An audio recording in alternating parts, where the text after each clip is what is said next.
എന്താ മോള് രാവിലെ തന്നെ? അത് മോൾ ഒറ്റയ്ക്ക് വന്നേ? അതെ. അത് അതിശയാണല്ലോ. ആദ്യമായിട്ടാണല്ലോ ദേവിക ഇവിടെ വരുന്നേ. പ്രത്യേകിച്ച് എന്തെങ്കിലും? ഏയ് ഇല്ല, ഇന്നലെ അങ്കിൾ അച്ഛനെ വിളിച്ചിരുന്നല്ലോ. അങ്കിളിനെ വീട്ടിൽ കൊണ്ട് വിട്ടു എന്നൊക്കെ അച്ഛൻ പറഞ്ഞു. അങ്കിളിന് എന്തെങ്കിലും അസുഖമോ ബുദ്ധിമുട്ടോ ഉണ്ടോ എന്ന് അറിയാൻ വേണ്ടിട്ടാ. അങ്കിളിന് ഒരു ബുദ്ധിമുട്ടും ഇല്ല. ചന്ദ്ര, ഞാൻ പറഞ്ഞില്ലേ ബാലു, ആരാന്റെ അമ്മയ്ക്ക് ഭ്രാന്ത് പിടിച്ച കാണാൻ എല്ലാവർക്കും നല്ല രസാ. അയ്യോ ആന്റി, ഞാനൊരു സ്നേഹവും ബന്ധമൊക്കെ വെച്ച് വന്നതാ. അങ്കിളിനെ ആന്റിയൊക്കെ വെറുതെ ഒന്ന് കാണാനാ.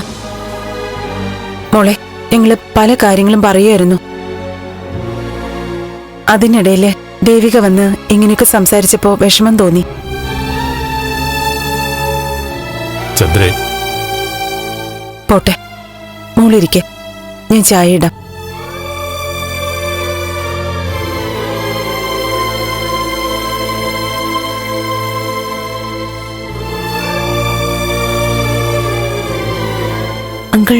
അങ്കിളിനെ കാണാനായിട്ട് തന്നെയാ ഞാൻ വന്നത്. എന്താ മോളെ? ആ തനൂജ ഞങ്ങളോട് കാണിച്ചു കൂട്ടുന്നതില് കുറച്ച് അങ്കിളും നേരിട്ട് കണ്ടതല്ലേ. അച്ഛന് നാട്ടിലെ തലയുയർത്തി നടക്കാൻ പറ്റാത്ത അവസ്ഥയാണെന്ന് അങ്കിളിനും അറിയാം. എനിക്കെല്ലാം അറിയാം. അങ്കിള് ക്ഷമിക്കണം. ഈ രഹസ്യങ്ങളൊന്നും അച്ഛനായിട്ട് പറഞ്ഞതല്ല, ഞങ്ങൾ എല്ലാവരും ചേർന്ന് പറയിച്ചതാ. അച്ഛൻ അന്നും ഇന്നും അങ്കിളിന് വേണ്ടി തന്നെയാ നിൽക്കുന്നെ. എനിക്കറിയാം, ഒക്കെ അറിയാം. അറിയാന്ന് പറഞ്ഞിട്ട് കാര്യമുണ്ടോ അങ്കിൾ? എന്തെങ്കിലും ചെയ്യണ്ടേ? ഈ ഒരു വലിയ ഭാരവും നെഞ്ചി ചുമന്ന് എത്ര കാലമായിട്ട് അച്ഛൻ നടക്കുക.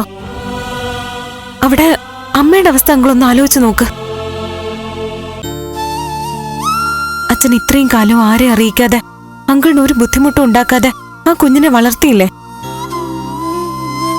ഇപ്പോ കാര്യങ്ങൾ അച്ഛന്റെ കയ്യിൽ നിൽക്കാതെയായി. ഇനിയും അങ്കിളല്ലേ എല്ലാത്തിനും പരിഹാരം കാണേണ്ടത്. അങ്കിളെ, ഞാനൊരു കാര്യം പറയട്ടെ. എന്താ മോളെ? തെറ്റായി എടുക്കരുത്.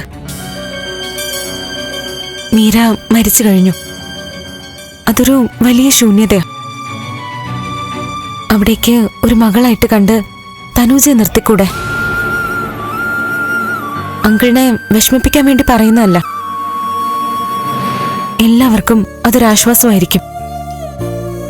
അങ്കിളിന്, ഞങ്ങൾക്ക്, പിന്നെ തനൂജയ്ക്ക്, എല്ലാവർക്കും നല്ലത് അതല്ലേ.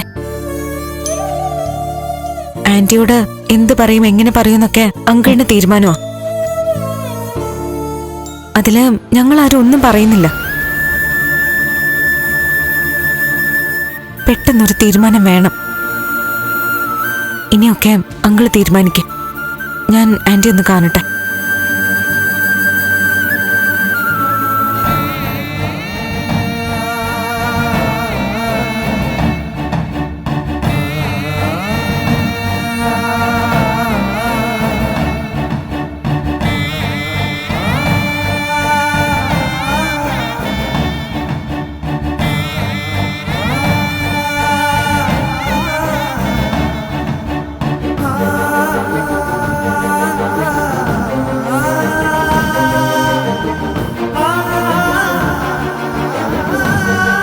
ഫ്ലവേഴ്സ് സ്മാർട്ട് ഷോ ശനി ഞായർ ദിവസങ്ങളിൽ രാത്രി 9:30 ഫ്ലവേഴ്സിൽ.